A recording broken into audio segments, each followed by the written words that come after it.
السلام علیکم۔ جولائی کے مہینے میں گیسن شہر ہے جرمنی میں، جہاں انگریزی زبان پہ ایک کانفرنس منعقد ہوئی تھی جس میں میں نے اپنا مقالہ پڑھا تھا۔ تو اچانک خیال آیا کہ ہائیڈلبرگ، جہاں اقبال قیام پذیر تھے کچھ دنوں تک، اس کی زیارت کیوں نہ کی جائے۔ وہاں سے میں ٹرین میں بیٹھ کر ہائیڈلبرگ پہنچا۔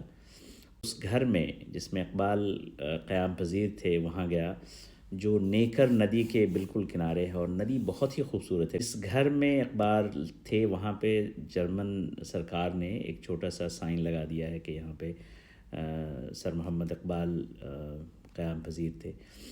ان کے جو پڑوس میں ایک صاحب ہیں، وہ جو ڈاکٹر ہیں، 80-85 سال کی عمر تھی ان کی، ان سے بھی ملاقات ہوئی۔ تو وہ کہنے لگے کہ ہاں، بہت سارے لوگ پاکستان سے آتے ہیں، اور انہیں تعجب ہوا کہ میں ہندوستان سے ہوں، پھر میں یہاں کیا کر رہا ہوں۔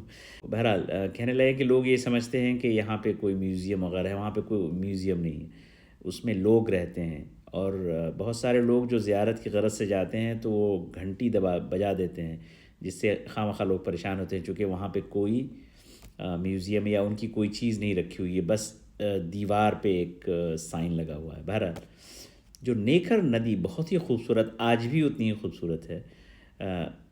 اقبال جب وہاں تھے تو انہوں نے ایک نظم لکھی تھی، وہ اس کے چند اشعار پڑھنے کی کوشش کر رہا ہوں۔